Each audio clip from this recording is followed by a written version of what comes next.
فيلمنا بيبدأ مع اتنين قاعدين في طيارة مدنية، وبيكون في واحد منهم رابط حوالين جسمه قنبلة هتنفجر بعد دقيقة، فبيقوم الشخص التاني وبياخده فجأة وبينط بيه من على الطيارة عشان القنبلة ما تنفجرش وتموت كل الركاب، وبيفضلوا نازلين في الجو لحد ما بتقرب منهم بنت كمان وبتقدر انها تفك القنبلة اللي لابسها المجرم وبترميها بعيد عشان تنفجر بعيد عنهم، وبتفتح الباراشوتات بتاعتها وهي ماسكة المجرم وبتنزل على يخت جاهز ليها في البحر، وبينزل الراجل التاني على اليخت بالباراشوت اللي كان مخبيه في هدومه، وبيبان انه كان بنت ومتنكرة في زي واحد راجل للقبض على المجرم، وبيكونوا الثلاث بنات دول اسمهم ملائكة تشارلي او تشارلز انجلز. وبيحكي تشارلي ان زمان كان في ثلاث بنات كل واحده عايشه حياه مختلفه عن الثانيه، وبسبب موهبتهم وذكائهم قدر انه يجمعهم سوا ودربهم تحت ايده عشان يقوموا بمهمات انقاذ وقبض على المجرمين الخارجين عن القانون، واتسابوا بملائكه تشارلي. وكل واحده من الملائكه بيبقى ليها حياتها الطبيعيه لحد ما تشارلي بيتصل بيهم وبيقول لهم ان عندهم مهمه، واولهم ديلان واللي بيعشقها حبيبها تشاد لكنها ما بتحبوش زي ما هو بيحبها، واول ما بيجي لها تليفون من تشارلي بتتحرك على المكان اللي هيتجمعوا فيه، والتانيه ناتالي بنت حياتها بسيطه عايشه لوحدها بتعشق الرقص والاستعراضات،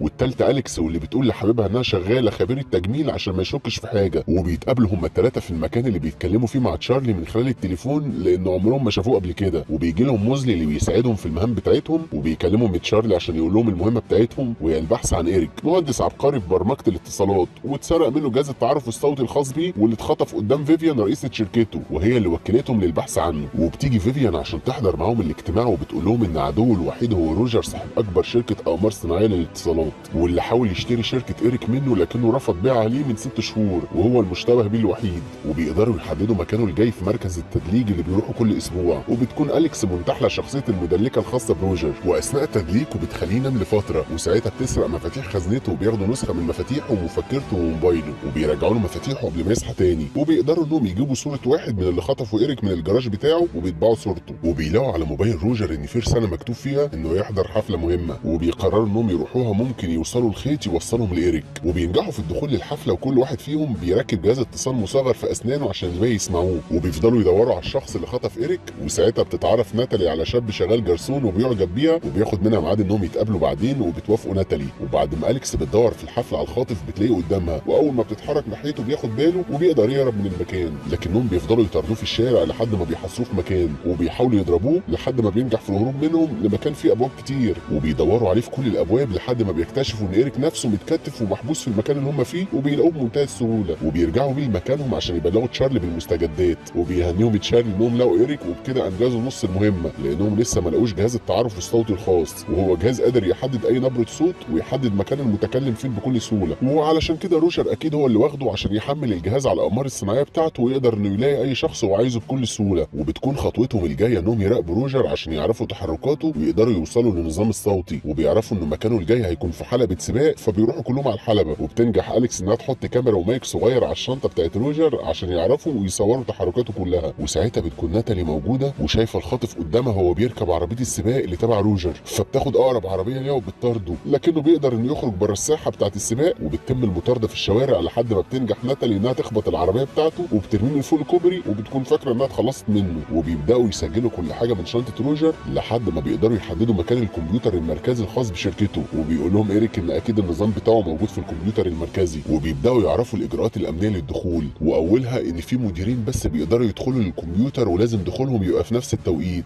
وبيتم التاكد من بصمه الاولاني وبعدها بتاخد بصمه العين بتاعه المدير الثاني، وبعدها بيلبسوا بدل مجهزه للخزنه اللي داخلينها، ده غير ان الارضيه مجهزه بنظام حساس اي خطوه غلط عليه الانذار هيضرب، وبيروحوا ناحيه المدير الاولاني وبياخدوا البصمات بتاعته من ازازه الويسكي اللي بيشربها، وبيزوروا المدير الثاني كانهم فرقه موسيقيه وبينجحوا انهم ياخدوا بصمه عينه، وبيتحركوا هما الثلاثه على الشركه وبينجحوا انهم يوصلوا للخزنه اللي فيها الكمبيوتر، وبيعدوا اول خطوه اللي هي بصمه الايد والعين، وبتدخل ناتالي جوه الخزنه وبتقدر انها تزرع جهاز تجسس في الكمبيوتر المركزي وبتطلع، وبكده بيكونوا عملوا المهمه المطلوبه منهم، وبيبلغوا إيريك وفيفيان باللي حصل، وبيقولوا لهم ان موزلي دلوقتي هو المتحكم في الكمبيوتر المركزي بتاع روجر لان هدفهم هو اثبات التهمه على روجر وهل خد نظام إيريك ولا لا، فبتقول لهم فيفيان ان المفروض إيريك هو اللي يتحكم في الكمبيوتر مش موزلي، بس ناتالي بتفهمها ان لو هم اللي اتحكموا في كمبيوتر روجر هيبقى تحت ايديهم كل الاقمار الصناعيه بتاعته، ودي حاجه هم مش عايزينها لان كل اللي عايزينه يتاكدوا من ان روجر حرامي، ولو اثبت عكس كده يبقى هو بريء ونظام إيريك مش معاه، وبتروح ديلان بيت إيريك عشان تتاكد ان مفيش اي اجهزه مراقبه مزروعه عنده في بيته، وبتشوف صوره على المكتب بتاعه وبيحكي لها ان ده والده واللي معاه صديقه اللي كان معاه في جهاز الاستخبارات الامريكيه وغدر بيه وقتله، وبتتاسف له على اللي حصل لوالده، وبيحاول إيريك انه يتقرب لها وبيخليها تبات عنده، وفي نفس الوقت بيكون موزلي ساب الجهاز بتاعه يدور في نظام روجر على النظام الصوتي، وبيلاقي ان فيفيان جايه له عشان تقعد معاه، وبيبان انها بتحط منوم في المشروب بتاعه عشان تسرق الجهاز منه. وبتكون اليكس بتحضر الاكل في المكان اللي عايشه فيه مع حبيبها، وفجاه بتلاقي ان في ضرب نار على المكان اللي هي فيه، لكنها بتستخبى وبتقدر انها تتفادى كل الرصاص اللي بيتضرب عليها. وكمان في واحد بيظهر في ظهر ناتالي عشان يقتلها ويخلص عليها، وبيبان انها عمليه تصفيه لكل ملائكه تشارلي، لكن ناتالي بتقدر انها تضرب الراجل اللي حاول يقتلها وبتخليه يعترف على اللي طلب منه يقتلها، وبيقولها ان فيفيان هي اللي دفعت له لقتلها. وبتفهم ناتالي ساعتها ان فيفيان هي اللي ورا كل اللي بيحصل، وبتتصل فورا بديلان عشان تحذرها من فيفيان، وبتقولها تخلي بالها من ايريك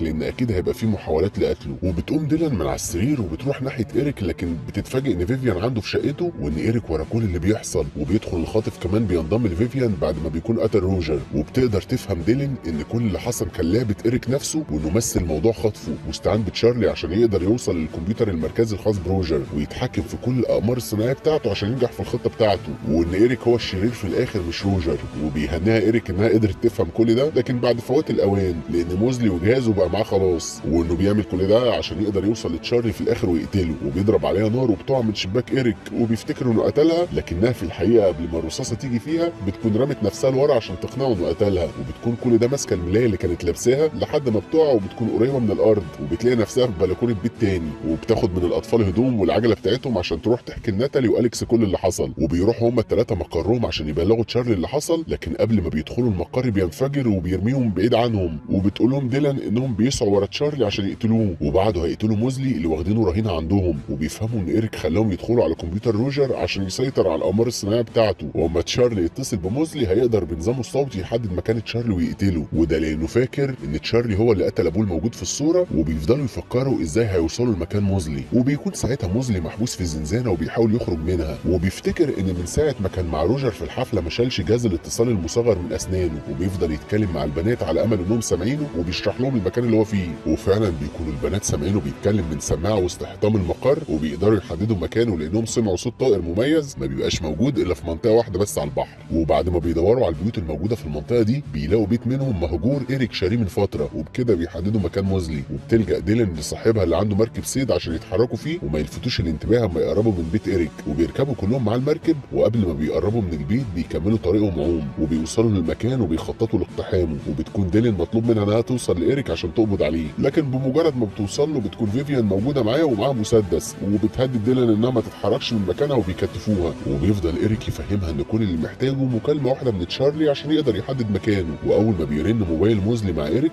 بيوصله باجهزته، وبيفضل يماطل في الكلام مع تشارلي عشان يقدر يحدد مكانه. وبيؤمر فيفيان انها تروح تخلص على موزلي، فبتلاقي ان ناتالي عنده وبتحاول انها تنقذه وبترمي عليها فاس لكن ما بيجيش فيها، وبتهجم عليها عشان تقتلها. وبتكون اليكس بتحاول انها تخترق المكالمه بتاعت تشارلي عشان تفصل الخط، وايريك ما يلحقش يحدد مكانه، لكن بيكون فات الاوان ومكان تشارلي اتحدد خلاص، وبيهجم عليها هي كمان الخاطف عشان يقتلها بامر من ايريك. وبعد ما ايريك بيحدد مكان تشارلي بيؤمر رجالته انهم يقتلوا ديلان المتكتفه في الكرسي على ما يروح يقتل تشارلي ويرجع، لكن ديلان بتقدر انها تكسر الكرسي اللي متكتفه فيه وبتضرب كل رجاله ايريك قبل ما يجوا جنبها. وبتقابل موزلي في طريقها وبيفك ايدها المتكتفه بالفاس اللي معاه، وبتروح تساعد باقي البنات وبيضربوا فيفيان والخاطف. وبيكون ايريك راكب الطياره بتاعته، وقبل ما يمشي بيضرب صاروخ في المكان اللي هم فيه، لكنهم بينطوا بعيد عن مدى الانفجار وبيفضلوا عايشين. وبيجي لهم موزلي باول عربيه بيلاقيها قدامه عشان يطاردوا ايريك قبل ما يبعد بطيارته. وبتنجح اليكس انها ترمي سلك على الطياره بالقوس اللي معاها، وبيتشعلقوا هم الثلاثه في الطياره وبيطلعوا لايريك قبل ما يفجر البيت اللي فيه تشارلي. وبتحاول ديلان انها تمنعه من اطلاق الصاروخ على البيت اللي فيه تشارلي، واليكس وناتالي بيحاولوا انهم يعيدوا توجيه الصاروخ لمصدره لو تم اطلاقه. وبتنجح اليكس انها تعيد برمجته، واول ما ايريك بيضرب الصاروخ بينطوا كلهم من الطياره لان الصاروخ بيلف وبيرجع تاني على الطياره اللي فيها ايريك نفسه وبيفجرها. وبيعوم ملائكه تشارلي ناحيه البيت اللي المفروض تشارلي فيه عشان يشوفوا شكله لاول مره في حياتهم. وبيدخلوا البيت وهم متحمسين جدا، وبيكون معلق صورهم جوه في بيته، لكنهم ما بيلاقوهوش موجود، وبيلاقوا ان سيجارته لسه ما اتطفتش، معنى كده انه لسه ماشي حالا من البيت قبل ما هم يدخلوا عليه. وبيكلمهم من خلال الجهاز برضه وبيشكرهم على انقاذهم حياته. وبيعدي وقت وبيكونوا قاعدين على البحر، وبيبلغوا من تشارلي ان والد ايريك كان زميله في الاستخبارات، لكن تم اكتشاف انه عميل مزدوج. وبمجرد ما اتفضح العدو قضى عليه، وايريك كان فاكر ان هو اللي قتله. وبيقول لهم ان المقر بيتم اعاده بنائه من جديد، وانهم كالعاده نجحوا في المهمه بتاعتهم، وان قريب ممكن يقابلهم ويشوفوه في الحقيقه.